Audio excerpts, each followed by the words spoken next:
Genfi reptérre megérkezve fogtam fel igazán, hogy vége. A szigeten nehéz volt, fizikailag is, de főleg lelkileg. Ha újra kezdhetném... 300 nap egy lakatlan szigeten. Azt hiszem, nem kezdeném újra.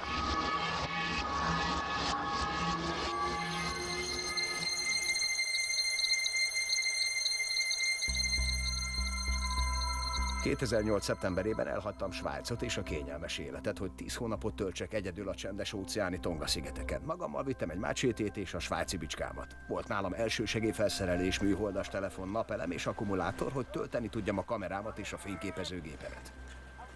Ez volt az álmom. 14 hónapig dolgoztam azon, hogy megvalósulhasson. És most itt vagyok.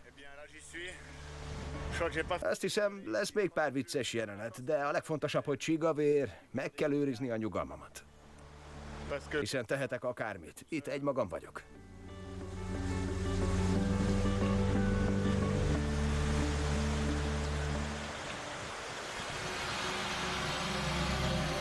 A Tonga-szigetek a Csendes-óceán kellős közepén vannak. Tofua-szigetek 250 kilométerre fekszik a fővárostól, utolsó lakói több mint 20 éve elhagyták. Tofua egy kaldéra, egy régi vulkán, ami kitört és magába roskadt. A sziget közepén egy kénesvízű tó található, északi oldalán pedig a még mindig aktív vulkán. A sziget területe 64 négyzetkilométer. A megérkezésemtől fogva tudtam, hogy a legnehezebb az étel és az ivóvíz megszerzése lesz. Az indulásom előtt egy öreg halásztól kaptam egy öngyújtót, egy zsineget és pár horgot. Azt mondta, ezek nélkül éhen halok, mielőtt egyetlen halat is fognék. Az első nap még ezekkel sem fogtam semmit. 24 órája vagyok itt. 24 óra, egy teljes nap. Már most hiányzik a víz és a kaja. Persze nem lehet mindent azonnal. Időbe telik, tanulni kell. Ami tovább tart, mint gondoltam.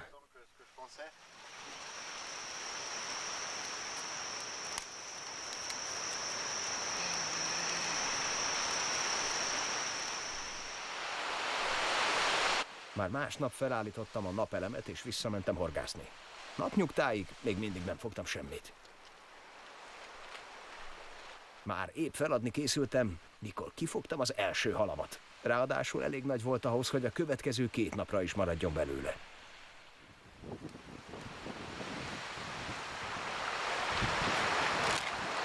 Jó reggelt!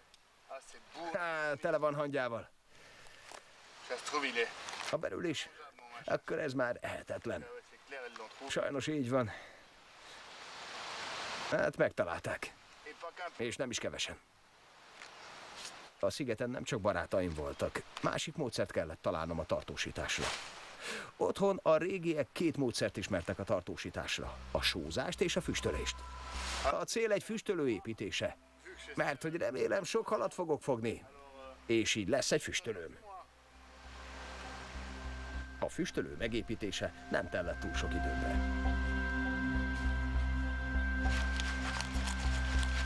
És tökéletesen működött. A nagyapám büszke volna rám.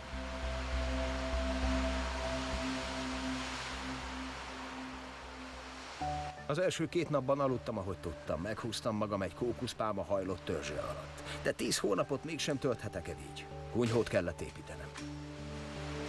A tetővel kezdtem. Több módszert is kipróbáltam a rögzítéshez. Összefont kókuszrostot, friss és száraz ágakat, a klasszikus módszert, meg nem olyan klasszikusat. Cserép helyett pálmaágakat szőttem a tetőlécek közé. Reméltem, hogy sok vizet azért nem ereszt át. 4 nap alatt el is készült a kunyhóm. Foglalkozhattam mással.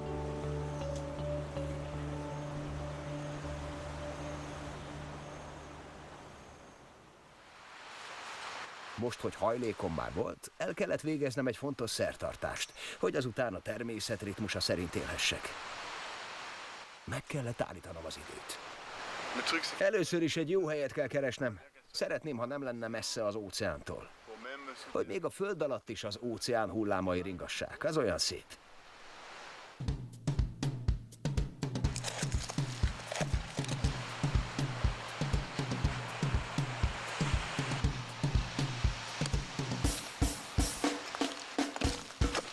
Hát akkor tessék, az expedíció maradék 9 hónapjára és 20 napjára megállítottam az időt.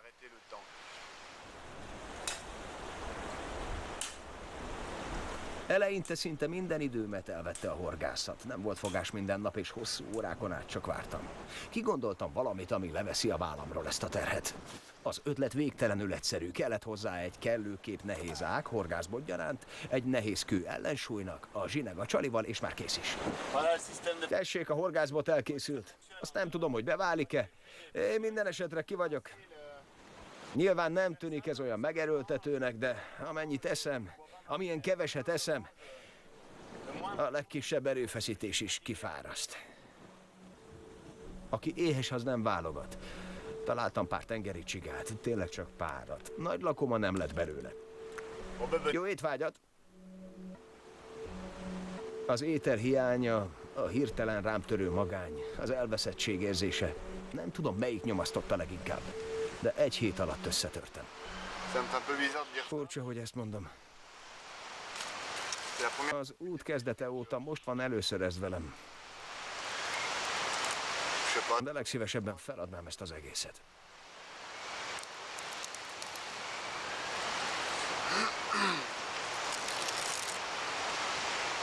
Ha mondjuk erre járna egy hajó, és azt mondanák, gyerek Záv, elviszünk, elmennék velük.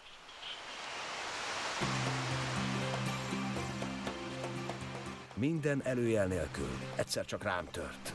Nagyon mélyre zuhantam az otthonomtól 22 000 kilométerre. Egyedül, távol a barátaimtól, a családomtól, a hűtőmtől.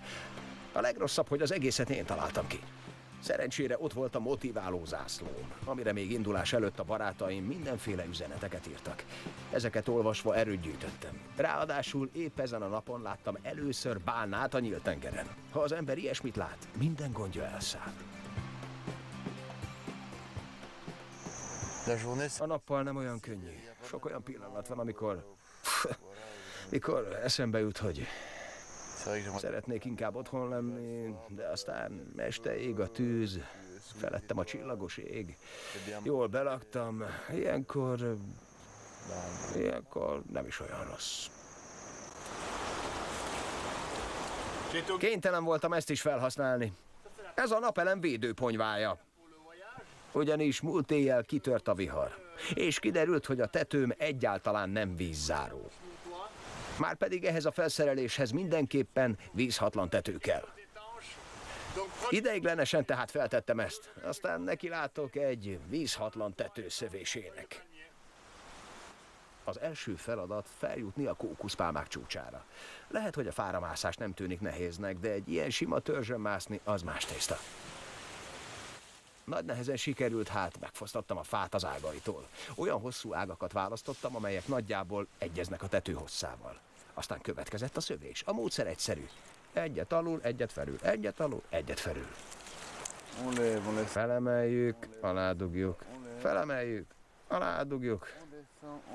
Most föl, most le. A Tonga-szigeteken a tetőt egymásra helyezett szőtt levelekből készítik, ez adja a vízhatlanságát.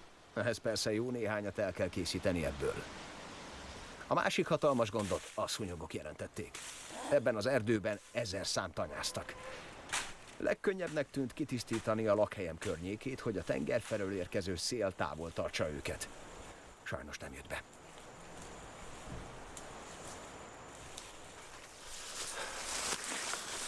Mindent abba hagytam, amit épp csináltam.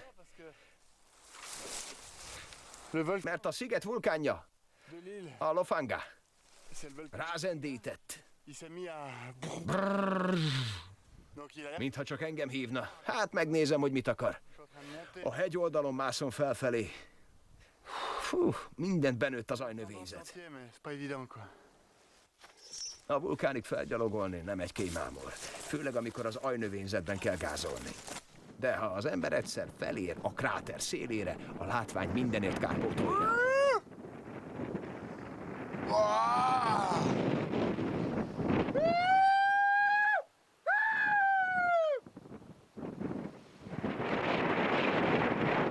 Nincs mit mondani, gyönyörű! Nincs mit mondani, gyönyörű! Időnként tényleg egyedül érzem magam. Az egyetlen, ami itt állandó, az én vagyok. Mármint lényegében. Most már 1 hónapja, hogy itt vagyok, és egy kicsit már minden hiányzik. A vadonban vagyok, a semmi közepén. Az ember úgy igazán magányos, nem olyan könnyű. De hát ez van.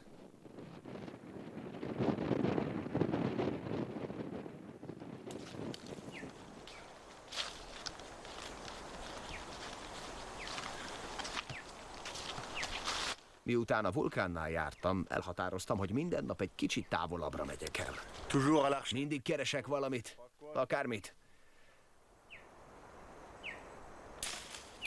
Valamit mindig meg kell nézni, szerezni kell. Mindig valamit fel kell fedezni. Ma egy hatalmas mangófát találtam, ami roskadozott a gyümölcs terhe alatt. Mióta itt vagyok, az étrenden másból sem áll, mint hal, kókuszdió és tengervízben főtt gyökerek. Az, hogy megtaláltam ezt a majdnem érett mangót, egy karácsonyi ajándék volt. Hogy megerősítsem a vízhatlan tetőmet, kötélre volt szükségem. Tofuán pedig vannak kötélnek való fák. Már csak meg kellett találni. Ez nem valami erős, ez nem jó. Ez meg kifejezetten gyenge. Sok kísérlet után végre megtaláltam, amit kerestem. Ez az! Nem volt más dolgom, mint hosszú csíkokat vágni a kérgéből, majd a napon kiszárítani.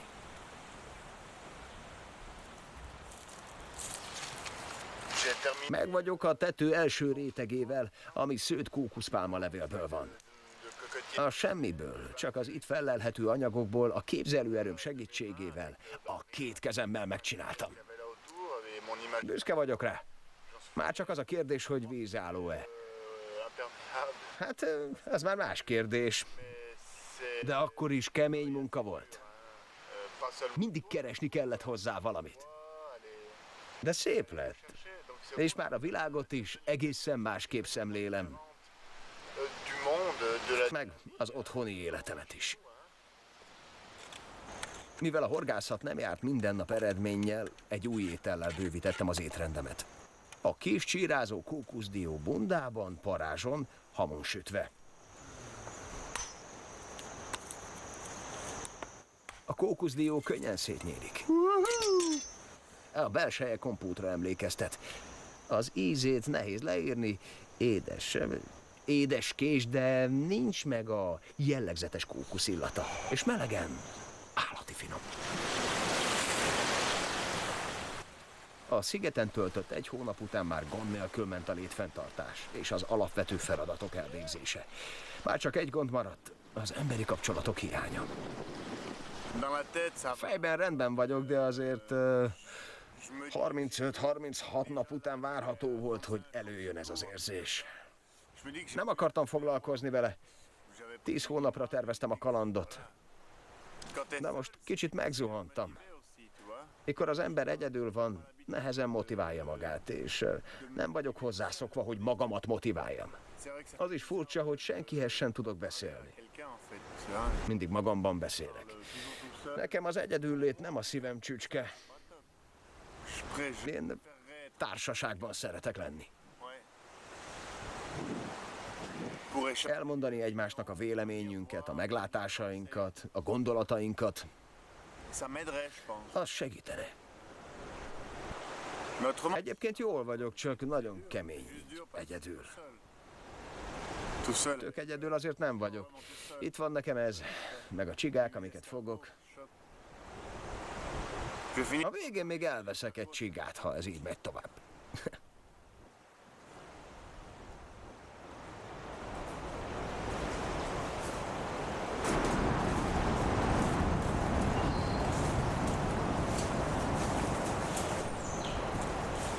Találtam arra egy szuper kis partszakaszt.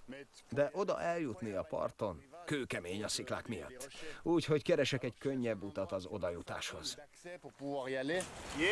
Igen! Elsőre megtaláltam.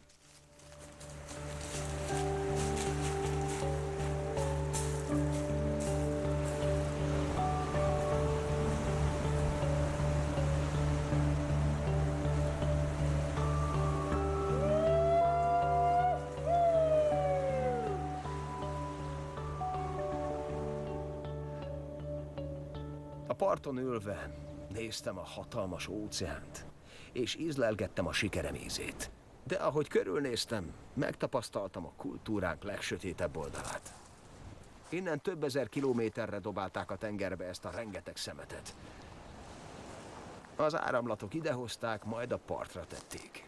Papucsokkal és flakonokkal van tele a föld, pár méterre meg rákok keresnek élelmet a vulkáni sziklák között. Még egy bambuszrudat is találtam. Hogy ez még mire lesz jó? Úgy döntöttem, hogy elviszem a táboromba. Majd később találom ki, mire fogom használni. De azért egy ötletem már volt.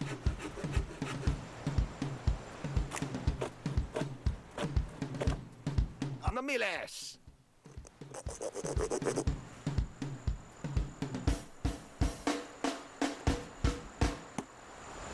És tessék, elvileg van egy didgeridoo.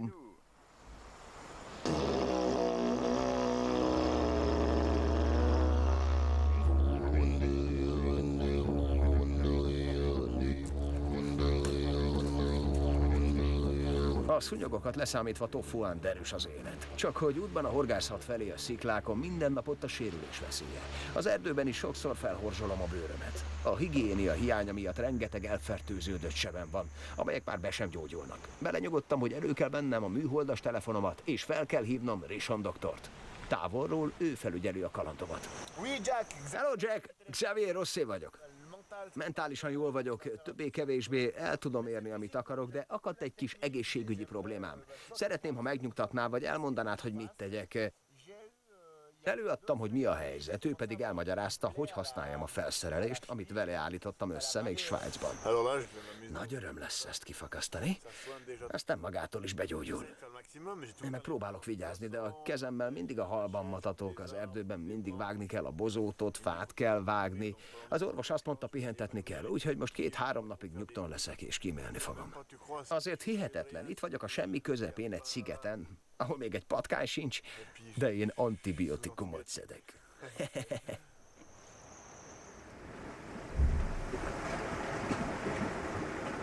Hála az orvos tanácsainak és a sebeimnek szentelt különös figyelemnek pár nap alatt begyógyultak. A napi tevékenységeim ellenére valami mástól is szenvedtem, amin az orvosságok nem segíthettek. Rengeteg dolgot tudok meg a szigetről, minden nap, minden percben. Aztán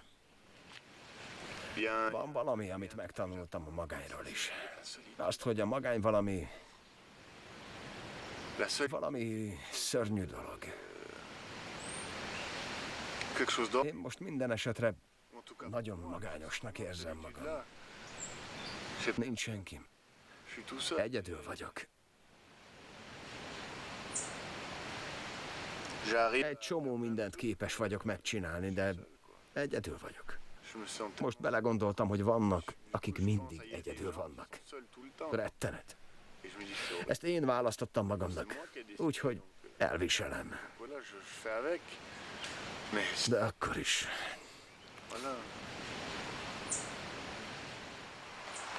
Azért jöttem, mert a barátomnak segítség kellene a faluban. Megvágta az ujját, valahogy így. Kavát vágtunk, és közben az ujjába vágott. Lofi úgy csöppent bele az életembe, mintha meghallott volna. A sziget utolsó lakói, akik ma a szomszédos szigeten élnek, évente néhány napra átjönnek kavát aratni. Ennek a növénynek a gyökeréből készítenek keserű italt. Lofi volt az egyikük. Eljött hozzám, mert remélte, hogy meg tudom menteni a barátja ujját, de a táboruk több mint 6 órányi járásra volt. Hello, Lofi! Elindultam egy újabb kalandra. Megpróbálom fertőtleníteni Lofi barátjának a megvágott ujját. Remélem, hogy tudok segíteni, de ha elfertőződik, akkor nem tudom, hogy mi lesz. Minden esetre meg kell próbálni. Majd meglátjuk.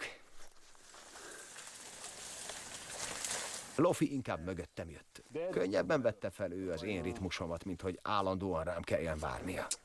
Édes, ugye? A közepe nagyon édes. Kihasználtam ezt a nem remélt találkozást arra, hogy többet megtudjak a szigetről. Nagyon finom. A rövid szünet után folytatnunk kellett az utunkat. A táborba érve nagyon gyorsan felmértem, hogy az eset súlyos. Jól van? Málo elelé. Az első segélynyújtást élveztem, de tudtam, hogy amint egy hajó érte tud jönni, azonnal orvoshoz kell vinni. Addig is legjobb, de így is szerény tudásom szerint segítettem. Oké. Amit tudtam, megtettem a barátodért. Holnapig ezzel még el van, de a legjobb, ha utána azonnal kórházba megy. Köszönöm. Én csak a tofuai doktor vagyok. Megtettem, amit tudtam. Elindulok visszafelé. A táborom felé, hogy folytassam remete életemet. Furcsa érzés visszafordulni és újra a magány felé menetelni. Lofi kétszer is felajánlotta, hogy maradjak velük. De hát nem azért jöttem ide, igaz? A találkozás rávezetett valamire. Az ember nem csak akkor magányos, ha keresi a magát. Egy hajó jön erre! Egy vitorláshajó egyenesen ide tart! Nem várt látogatók érkeznek. Hát ki is használom. A vitorlással egy norvég csoport érkezett, 2 hónapja járták a szigetvilágot. Most azért jöttek, hogy megcsodálják a vulkánt működés közben. Végre egyszer nem én vagyok a képen. Hanem a vendégek. Na és hogy tetszik a házam? Látta, ugye? Nem épp egy luxus lakosztály, de megteszi, gondolom. Kibírja a maradék fél évet, 1 évet. Van benne ágy, van hová behúzódni az eső elől, ha befejezi a tetőt. Az új tetőt nem ártana befejezni. De előtte még elvittem őket a vulkánhoz. Nekik ez az egy napjuk volt, nekem időm, mint a tenger. Nem ekkor jöttem ide először, de eddig mindig megálltam a hegygerincen. Velük közelebb merészkedtem a kráterhez.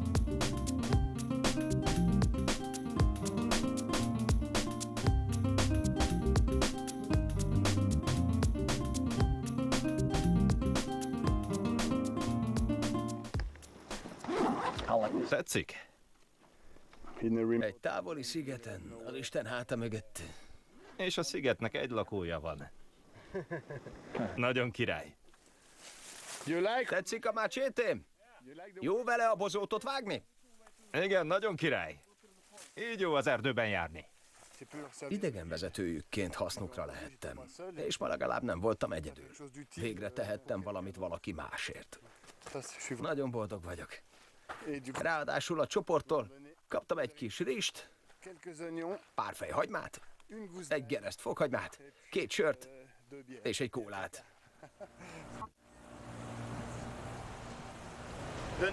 Megint egyedül vagyok, de ez a mai nap nagyon jót tett nekem. Jó volt embereket látni, beszélgetni. Ráadásul végre válaszolt is nekem valaki. Hatalmas élmény volt, és azt hiszem, hogy már nagyon kellett is. Köszönöm, norvég barátaim. Nagyon köszönöm. Na igen, ezt nevezném határtalan boldogságnak. Itt vagyok az Isten háta mögött. Egy Tofua nevű, szinte lakatlan szigeten, ahová norvégok hoznak nekem sört. Egyszerűen hihetetlen. A vendégeimnek igazuk volt. A szigeten decemberben kezdődik az esős évszak. Gondoskodnom kellett róla, hogy a tetőm ne ázzon be. Mikorra a munkát befejeztem, és az utolsó ágat is rögzítettem, úgy határoztam, megajándékozom magam egy kis luxussal. Kilátást kapok az óceánra. Csak hogy ez a sok csapkodás kivette a mácséte élét. Muszáj lesz megélezni a pengét. Erre pedig semmi sem alkalmasabb, mint egy a tenger által fényesre csiszolt vulkáni kő. Csak legyen nedves és kiválóan beválik. Zseniális! Látod?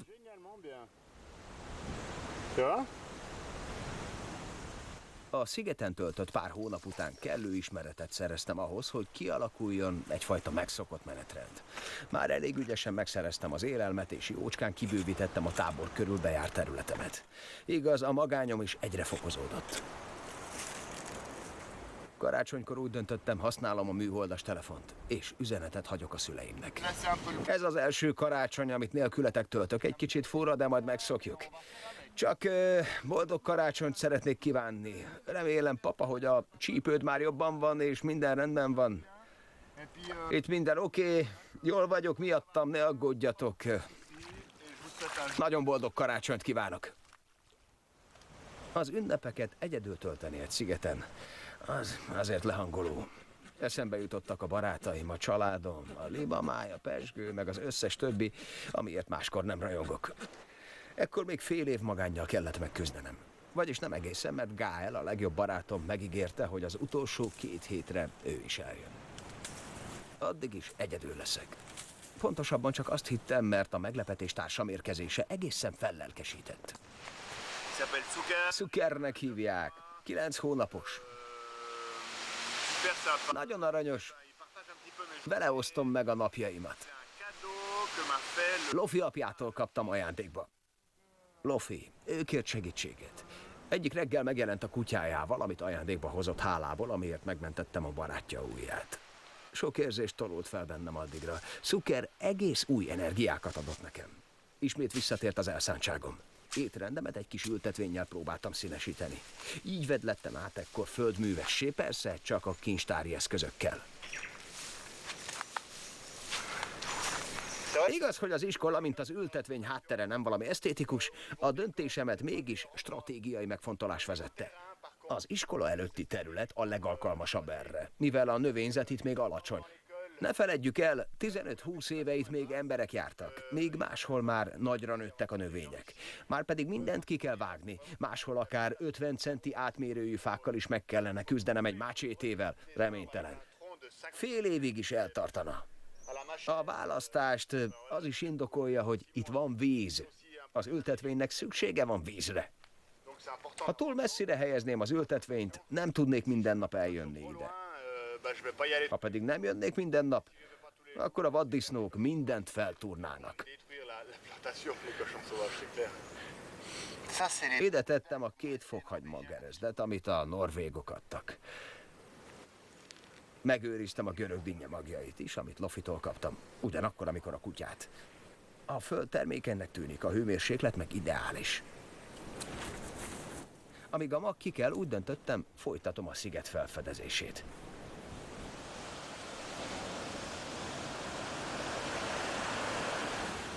Zöldséget, gyümölcsöt, tengerpartot keresek, vagy egyszerűen csak szép tájat. A part mentén indultam el nyugatnak, követve a magas sziklafalat. Reggel óta gyalogolok. Erre még eddig nem jártam. Most olyan 4-5 órányi járásra lehetek a táboromtól. Nem biztos, hogy visszaérek ma este.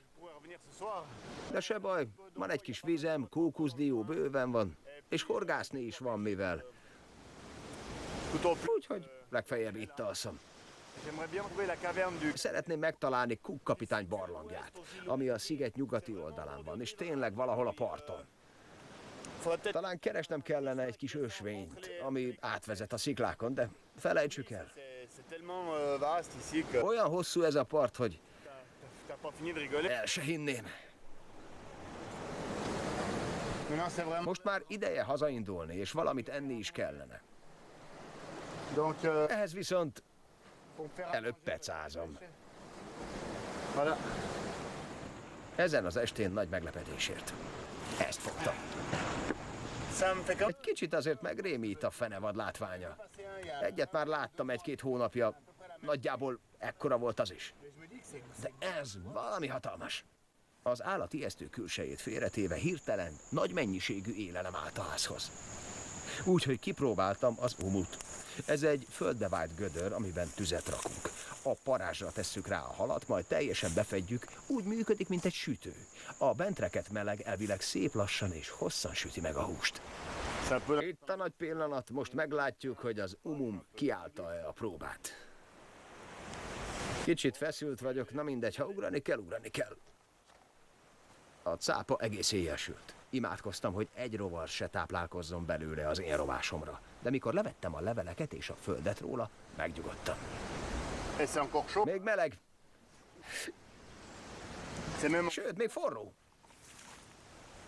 Ez a lassú sütési technika 2-3 napra tartósítja az ételt. Igaz, egy kicsit már zavart, hogy hónapok óta csak halat eszem. Ezért döntöttem el, hogy vaddisznóra fogok vadászni. Most épp a vaddisznó kösvényét keresem. A disznók szuper gyorsan közlekednek a szigeten, mert saját expressz ösvényeik vannak az ajnövényzet alatt. Ha figyelmesen nézzük, itt látunk valamiféle ösvényt. Ha követjük, látjuk, hogy vannak rajta átjárók.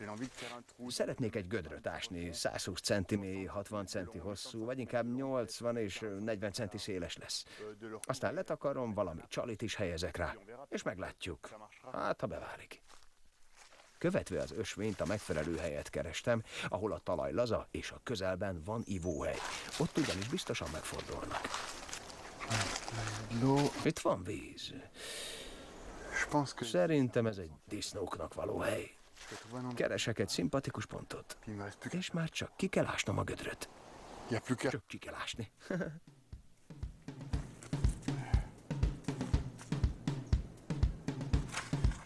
Hihetetlen, marha laza itt a föld.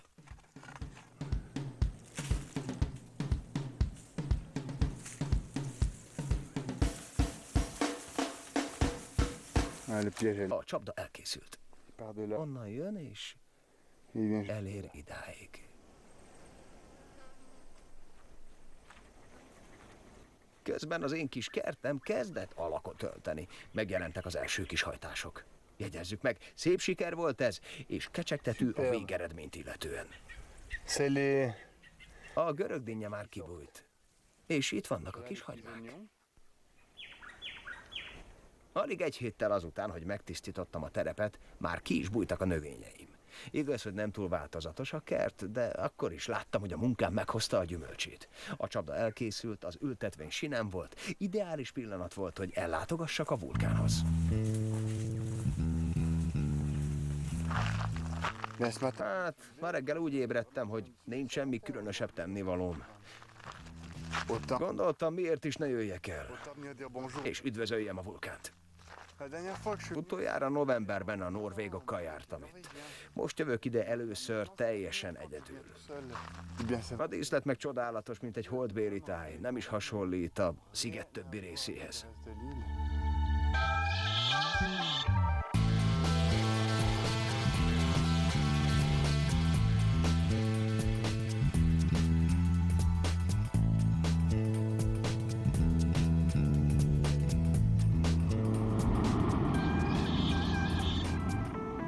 Egy kicsit közelebb megyek. Elvileg akkor ad ki ilyen hangot, mikor lába tör fel.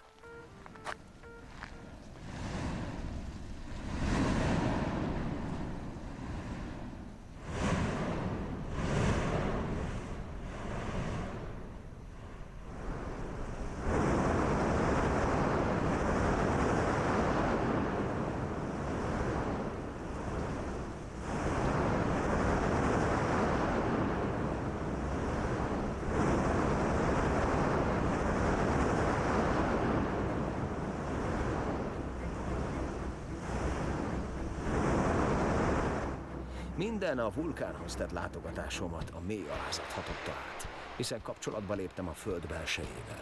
Víz, levegő, föld és tűz, a 4 elem egyszerre volt jelen. Évezredek óta formálják ezt a gyönyörű tájat a trópusi esők. E kanyonokban járva belecsöppentem a sziget keletkezésének hihetetlen történetébe.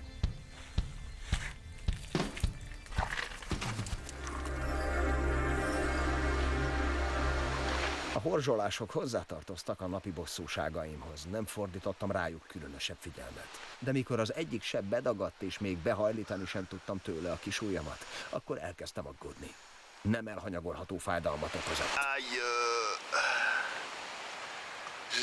Tudom, hogy meg kell tennem, mert jobb lesz abban a pillanatban, ahogy megtettem, és rögtön elmúlik a fájdalom, de azért... Ó, te jó ég! A telefonban az orvosom elmagyarázta, mit kell tennem, hogy megállítsam a fertőzést. De ha mégsem sikerül, a lehető leggyorsabban kórházban kell kezeltetnem a kezemet. Azt hiszem, nem súlyos. Legalábbis remélem. Azt se felejtsük el, hogy 5-10 napi útra vagyok a legközelebbi intézménytől, ahol megfelelő ellátást tudnak biztosítani. Ez Tongatapu szigetén van. Mi egy fejlett országban élünk, ahol van ellátás, van minden, ami csak kell. Ez itt viszont a dzsungel. Az erdő közepén vagyok. Itt minden más, mint otthon. Tehát várok egy napot, aztán kapcsolatba lépek Jack Rishonnal. Ha ő azt tanácsolja, nem filózom rajta sokat. Ide hívom a hajót, ami a megbeszélés szerint 2-5 nap alatt ide is ér. Tegnap esett, ma is esik, ilyenkor a hajó nem nagyon indul el, vagyis időbe telik. Ha pedig sok időbe telik, hát... Nem tudom. A lényeg, hogy még egy napot várok. Remélem jobban leszek.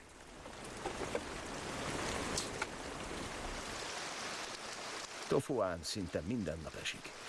A tető meg egy ideje bizonyította már vízhatlanságát. Hát vártam, hogy elálljon az eső, és pihentettem a kezemet. A mai egy tipikusan olyan nap, amelyiken nincs mit csinálni. Itt ilyenkor tényleg semmit nem csinálok, mert itt nincs semmi, amivel mást csinálhatnék. Hát tétlenkedem. Másnap, amikor a csapdámhoz értem, meglepetten láttam, hogy már nincs befedve. Egy szopós malac volt benne. Egy nőstény. Az anyja nyilván elment a csapda mellett, de a kicsi beleesett.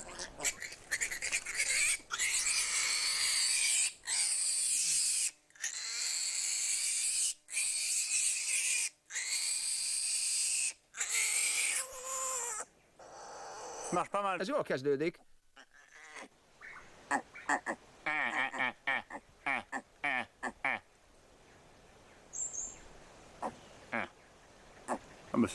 Na, így már mindjárt jobb.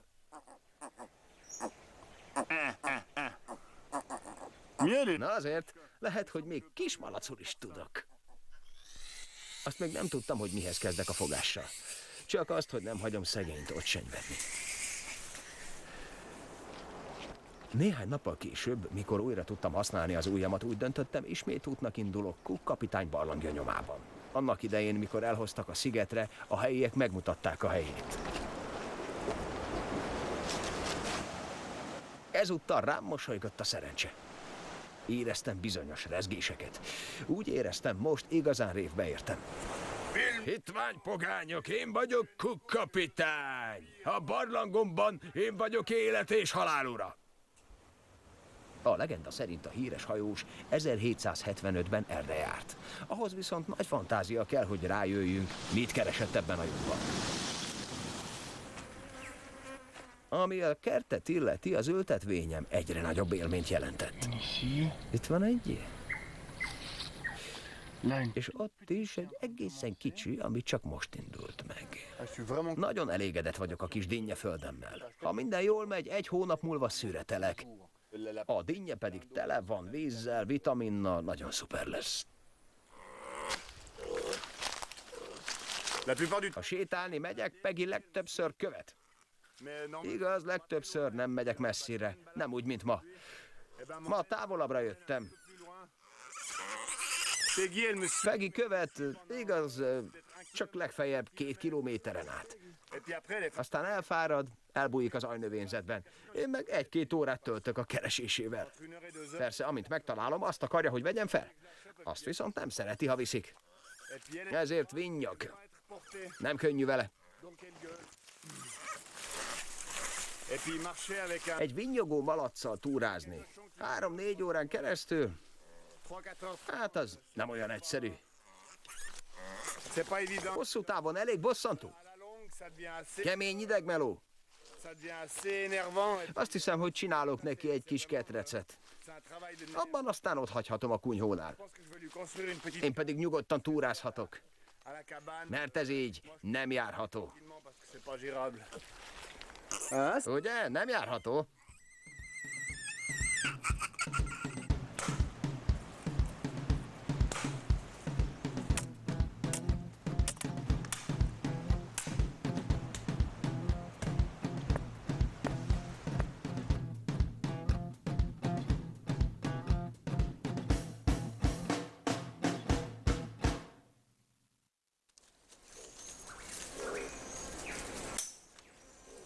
A sziget minden nap új meglepetést tartogat a számomra. Ahogy ide-oda csapkodtam a macsétémmel, fura egy liánra bukkantam. C'est marrant, hein? Jó pofa, mi? Ça vient genre... Egész jól csordogál. Bon, ça demande... Na persze kicsit lassabban, mint otthon, ha kinyitom a csapot, de C'est très... az íze is jó, enyhén édes, és oltja a szó miatt. Des haltères, bon, bah, tant... Jó, sokat nem lehet inni belőle, Ici, il faut que tu... de itt minden csepp ital nagyon fontos. C'est vraiment impressionnant. Ijesztő, hogy az óceán mennyire háborog. C'est la première... Amióta Tofuán vagyok, ez az első alkalom, hogy az óceánt ilyen féktelennek látom, a hatalmas partnak csapódó hullámaival. Általában ott szoktam horgászni, most meg 5-10 méter magas hullámok csapnak át a sziklám fölött. du rocher. C'est énorme, il y a des... Hatalmas, hosszú hullámok véget nem érő sora. l'impression qu'il y a quelque chose qui se... Az az érzésem, hogy valami készülődik, mert ilyen hatalmas hullámokat még nem láttam. Ça fait déjà... 2-3 órája folyamatosan egyre hevesebb a vihar. Je sais pas trop... Nem tudom, hogy mire számítsak. Ça m'inquiète un peu. Kicsit nyugtalanít a dolog, mert mindjárt besötétedik. Dès qu'il fait nuit, Éjszaka pedig sok mindent nem tehetek. Itt ragadok. quoi qu'il arrive... Bármi lesz is, itt ragadok. Látva a vihar érkezését, azon tanakodtam, kibírja-e a kunyhóm. Az egy dolog, hogy a tető vízálló, de mi van, ha elfújja a szél, vagy rádől egy kókuszpálma? Gyorsan összeszedtem a napelemet, nehogy baja essen. Másnap, mikor visszamentem ugyanoda, már semmi növényzet sem maradt ott. Az óceán mindent elsodort. Este felerősödött a szél. Az éj beálltával megkezdődött Kálváriám. A sok recsegés semmi jót nem jelzett. De a legrosszabb akkor jött, amikor megfordult a szél. Az eső az arcomba csapkodott, és sehova sem tudtam behúzódni. Teljesen eláztam.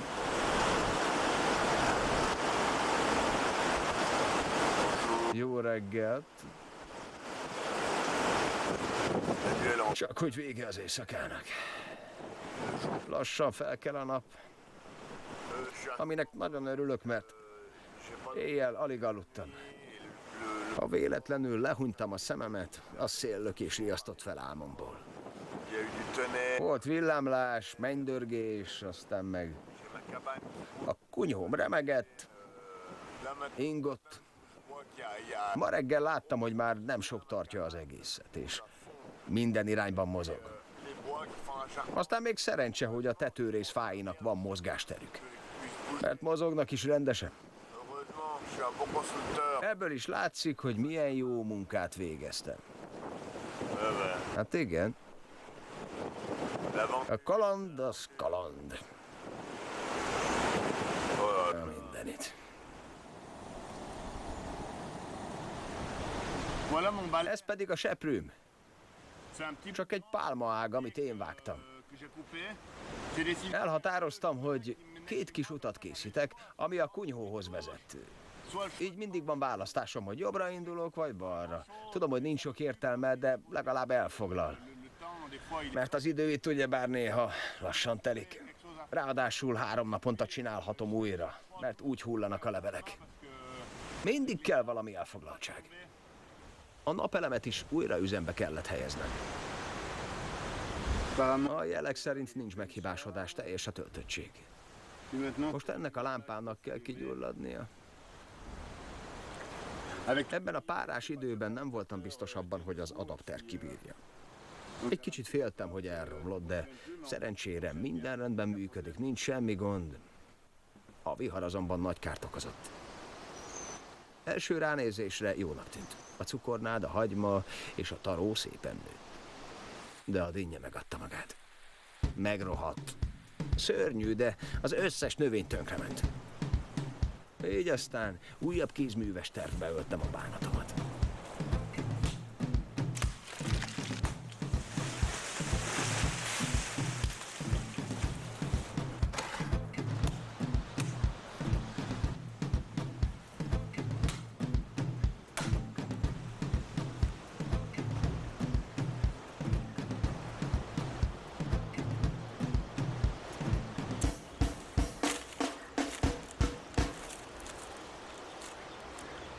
Ma kedvem szottyant egy pad elkészítéséhez. Gondoltam rajta, ha az ember késztetést érez, nem szabad habozni. Itt nincs semmim, de ha volna egy padom, már is lenne valamim. Hát van egy padom.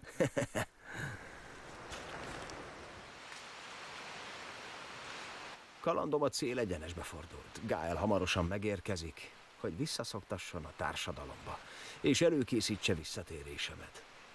Hosszasan kémleltem a látóhatárt. Ebben a világban semmi sem garantált. Peggy kellemetlen meglepetést tartogatott a számomra. Mint máskor is kijött a ketrecéből, míg én pecáztam. Csak hogy ezúttal el is tűnt. Ma reggel megpróbáltam megkeresni, de hiába. 1 kilométert mentem keletre, aztán nyugatra. Végig szólongattam, de semmi. Peggy! Elég nagy ez a sziget. Ha igazán akar, egy nap alatt jó messzire juthat.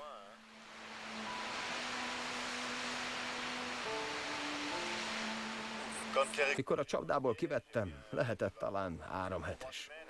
Még nem volt elválasztva. Enni sem tudott. Én viseltem gondját, ahogy csak tudtam. Eleinte fecskendővel adtam neki enni. Aztán 1 hét múlva már magától is evett. Minden nap készítettem neki valamit. Kicsit olyan voltam, mint egy anyuka, aki gondoskodik a gyerekéről, míg az készen nem áll, hogy kirepüljön. Úgy tűnik, Peggy felkészült az önálló életre. Nélkülem. Remélem, hogy valóban ez a helyzet. És nem sérült meg, nem vinnyog valahol arra várva, hogy megmentsem. Egy kicsit fáj a szívem, hogy többé nem látom. Hogy nem dúlja fel a táboromat, és nem ébreszt fel éjjelente 3-szor. De hát ilyen az élet.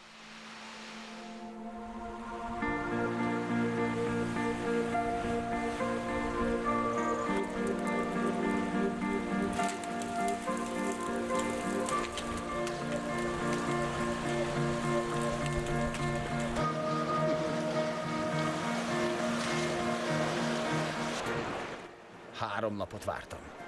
Gael érkezése a magányom végét jelezte. És hihetetlen, hogy ez mennyi erőt adott. Szerettem volna mindent megmutatni neki. Csak rágondolok, és hihetetlennek tűnik. Nem tudtam, hogy milyen állapotban találom. Hiába ismerem nagyon régóta, az ember óhatatlanul elbizonytalanodik. Vajon ugyanaz az ember, aki volt? Nekem meg pont az ellenkezője. Iszonyú öröm, hogy viszont látlak. Olyan jó, hogy itt vagy. Szuper, mióta megjött Gael, megint nyugati ember módjára eszem. Igazi hazai szárított hús és sajt. Ezt az illatot jó ideje nem éreztem. Gael számára az első kihívások egyike a tájékozódás volt. Hé, Gael, merre van az ösvény? Hát az attól függ. Vagy arra, vagy arra. De akár arra is lehet. Kicsit több mint 2 hét alatt meg akartam mutatni a barátomnak az elmúlt 9 hónapot. A pecázást. A vulkánt. Mindent elmeséltem. Az örömeimet, a bánataimat, a magányomat. Egy ismeretlen helyet felfedezni fantasztikus dolog. Nagy öröm. De csak itt szembesültem a magány terhével. Így, hogy ketten vagyunk, és nem mentem keresztül a 10 hónapos kalandon, így is megértettem, milyen nehéz lehet az, ha nincs senki, akivel megoszthatnád az élményeidet. Közeledett az indulás pillanata. Még egy utolsó feladatom maradt, mielőtt elhagytam a szigetet. Jó pofa érzés szembesülni vele, hogy ezt az órát több mint 9 hónapja temettem el. Az eltemetése és a kiásása között pedig rengeteg dolog történt velem. Sok tapasztalatot szereztem, és volt jó néhány, hogy úgy mondjam, nehéz pillanatom is. Észrevettem, hogy az idő relatív, hogy valójában nem is létezik. Bár valóban elástam az órámat, mégis szükségét éreztem, hogy mindig tudjam, milyen nap van. Az, hogy 300 nap után hátrahagyjam ezt a helyet,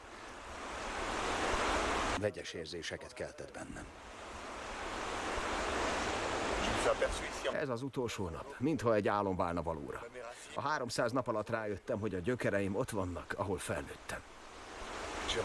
És szeretném ezután is megvalósítani az álmaimat, a legjobb tudásom szerint. Aki az életben mindent a legjobb tudása szerint tesz, az nem bánja meg. Az boldog. Aki pedig boldog, az elérte a célját.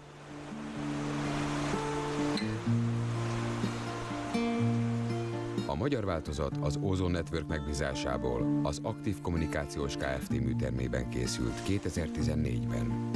Et je sens en toi l'odeur des éléments et je retourne m'asseoir auprès de ces gens et je soulève la poussière et tambour battant je te ramène des tempêtes avant d'avoir semé des vents, avant d'avoir semé des vents, les pieds au sol et la tête en arrière et les yeux dans le ciel, je contemple ces lumières en me demandant souvent d'où vient la beauté vent. Semer des vents, semer des vents, semer des vents.